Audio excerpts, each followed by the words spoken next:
What is good, everyone? OJ here. Welcome back to another video. Today we've got a massive Nintendo Switch 2 news. Great information to go over. We're talking the Nintendo Switch 2 hardware and what more developers are saying, and not just what they're saying with their mouths, but also what they are actually doing, showing that the Nintendo Switch 2 still has more juice left in it. Just when you thought that it maxed out when it comes to a certain AAA game, it gets even better. More discussions when it comes to Final Fantasy VII Remake and potentially a flop with Sonic Racing CrossWorlds. Well, we'll talk about that in just a bit. So let's go ahead and jump into it. We've got a lot to get into. Let's start off with Final Fantasy VII Remake director and what he had to say about the Nintendo Switch 2, saying it's truly an amazing piece of hardware.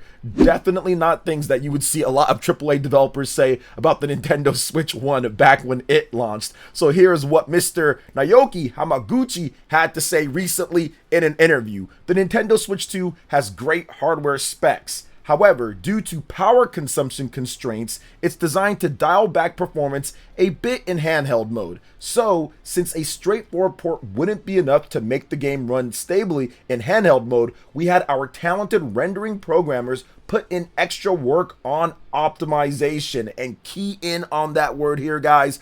Optimization. That's what we need. All right, so he continued with this. I believe lighting is a crucial factor in terms of graphics quality and expression in this day and age. I'm extremely happy that we kind of managed to become a model case of high-end game being ported for the Nintendo Switch 2. In our experience, if you just use the hardware properly, you'll be able to deliver games at the quality players expect. All in all, my honest opinion is that Nintendo Switch 2 is a truly amazing piece of hardware. And he said a number of different things here that people have tried to say against the Nintendo Switch 2 at times, and they're not looking at the bigger picture from the actual developers themselves. If you put in extra work on the optimization, you have to believe, you have to get a team together, make sure that they know what they're doing overall, but it's going to be worth it. Final Fantasy VII Remake Intergrade is going to sell decently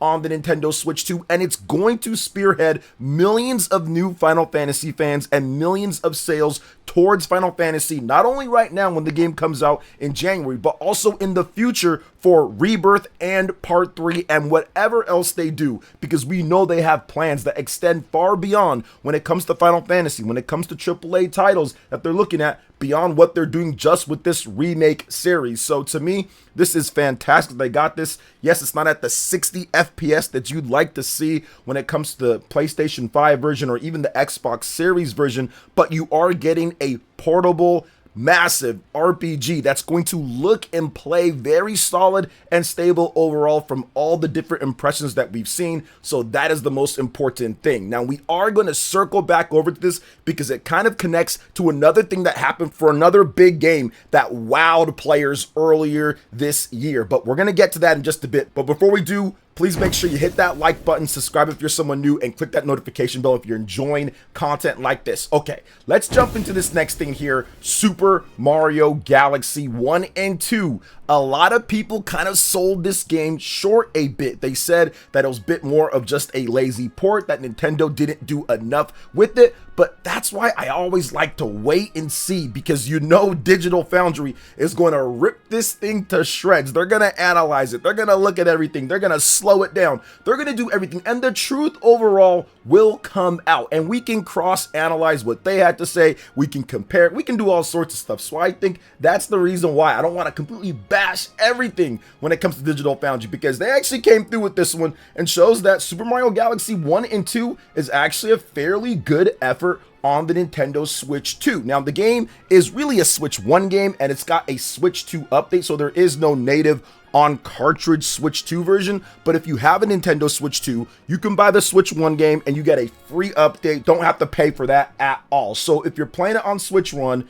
we've got the details here. 1080p, 60 frames per second. If you're playing it on Switch 2, it is a native, and I mean cool native 4K 60 frames per second, and it is rock solid. Even on the Nintendo Switch 1, it does have a dynamic 1080p, so in some bigger or heavier areas it will go down to like 900p or something, but not on Switch 2. It's 4K and it stays locked in there, so that's definitely good to see. It's got sharper, cleaner, and better for 4K displays if you're playing it on the Nintendo Switch 2. You still got all of the touchscreen, menus, all that from the Super Mario 3D All-Stars with Super Mario Galaxy 1.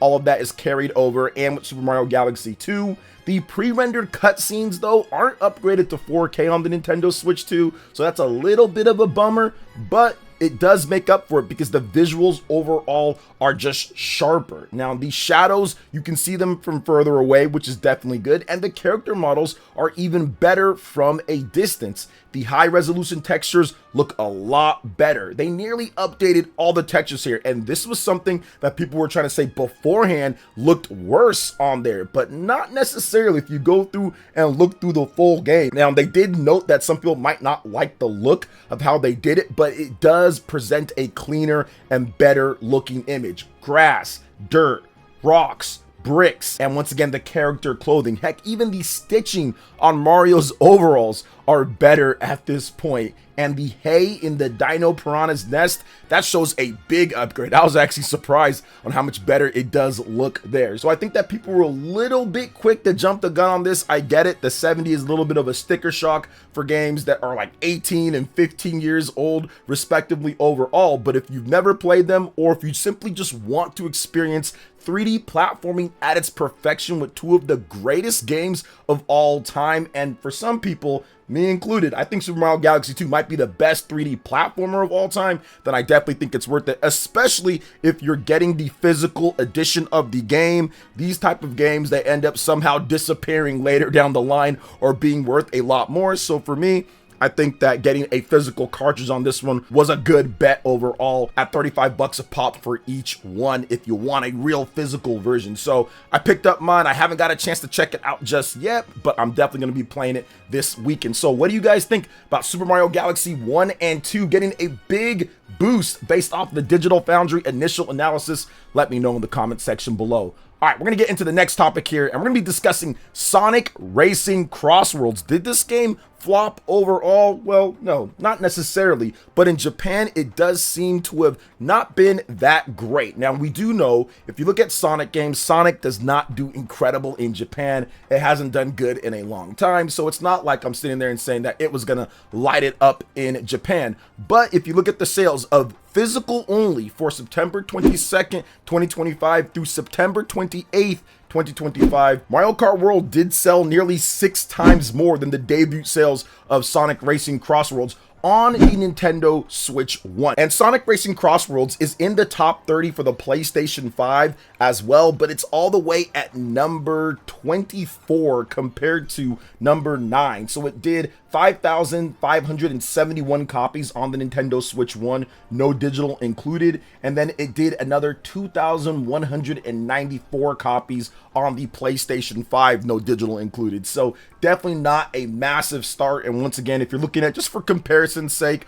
overall, been a lot of people comparing Mario Kart World and Sonic and all that, and that's completely fine. The old school rivalry of Mario versus Sonic, Mario Kart World sold another 35,000 copies on one platform that has a smaller install base than both the PlayStation 5 and of course the Nintendo Switch 1, which is the best-selling system of all time in Japan and growing its lead. And if you're looking at hardware overall, Nintendo Switch 2 continues to be sold out and continues to do really well, 44,000 units plus. I do think that Nintendo has a stockpile because the cavalry is coming when it comes to releases here. We've got back-to-back big releases over the course of the next number of weeks. Heck, even if you talk about it right now, you could add one more back to that with 6 overall. Super Mario Galaxy 1 plus 2 will be in next week. So you got Pokemon Legends ZA, Hyrule Warriors Age of Calamity, Kirby, Air Riders, and Metroid Prime 4 Beyond all coming out then. So there's definitely a lot of games to get into, and we'll see how that affects these sales and how Nintendo probably ships a lot more Nintendo Switch 2 systems to Japan to kind of circumvent those sellouts and support some of these big games that are going to need more systems in there, especially with Pokemon. That is going to be huge. Hyrule Warriors, Pokemon, and Kirby. Those are the 3 games that really Japan is going to be excited for. So I'm looking forward to seeing how these sales kind of go from there. If you're looking at everything else, I mean, most systems are just not doing as well when it comes down to it. PlayStation 5 sold 16,911 units, and the Nintendo Switch 1 still kind of sells just a bit there with 23,110 units sold. And the Xbox only sold 441 units, but we kind of know in Japan it doesn't really do much there. But overall, what do you guys think about the sales here? I do think that Sonic Racing CrossWorld is going to have a much bigger launch overall from what we're seeing when it comes to some of the Steam sales potentially, and also in the US. I think Sonic Racing CrossWorlds is going to do fine on PlayStation 5 and probably on PC. Those are going to be the main platforms where people are playing that. Even some Switch 1 owners are probably picking that up. Maybe they'll get an upgrade for it on the Nintendo Switch 2 later down the line. So I'm not saying that the game flopped overall, and I'm not saying that it was ever going to sell as much as Mario Kart World, but I do think that in the West, it's going to do a lot better than what we saw here in Japan. So what do you guys think about all of this? Let me know in the comment section below. All right, let's go ahead and move on to another big game like I talked about, and that is Pokemon Legends ZA. We got a 6-minute introduction trailer. This is one of my most anticipated games of the year. I am clearing my schedule to take on these Pokemon in this brand new, first ever for them, real action RPG. I'm excited for this one.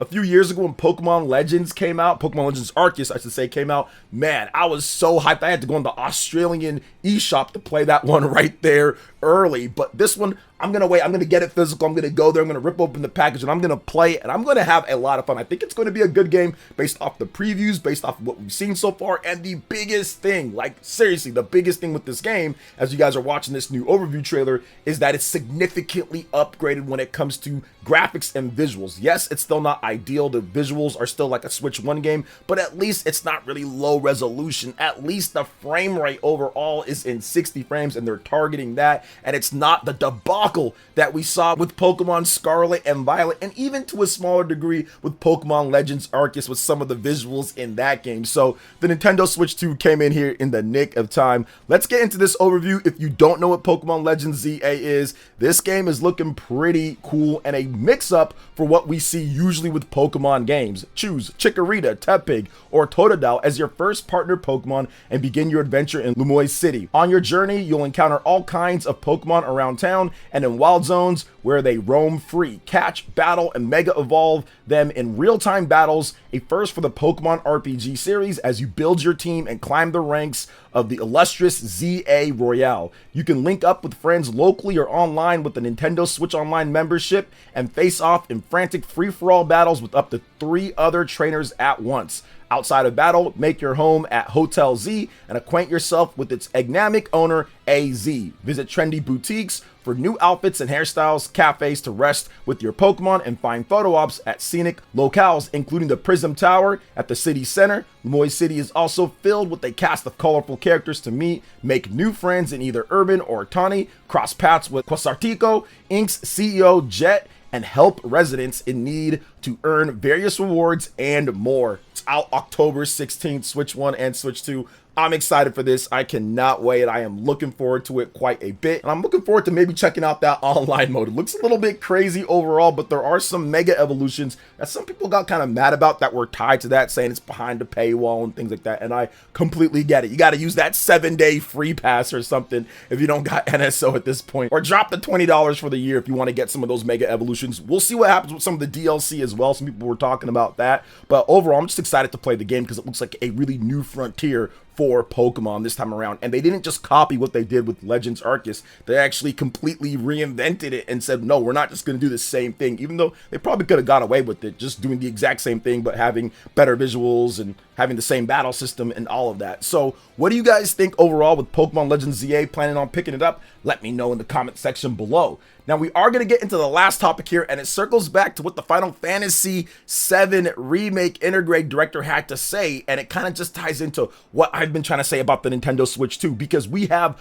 another Star Wars Outlaws update on the Nintendo Switch 2 that further improves performance, visuals, and more. And that's crazy because this game, even based on Digital Foundry's report and based off of people playing, this was by far the most impressive Nintendo Switch 2 big AAA port, impossible type of port when it comes down to it. It's better when it comes to frame rate and resolution and stuff like that and how it plays than Cyberpunk. It's better than a lot of the other games out there. Now, obviously, there's some games like Street Fighter 6 that run at 60 FPS, but we're talking about like big open-ended games or games that are not available on PlayStation 4 and Xbox One. And that's what Star Wars Outlaws brings to the table, and that's why it's important. The developers here are even proving that there's still more they can do. Just when you thought that it was maxed out, considering the game and how it runs and plays, they actually even did more with fixing flickering, improved textures of mountain ranges when viewed from a distance, improved texture quality when resuming the game after a transition, improved sand and dust cloud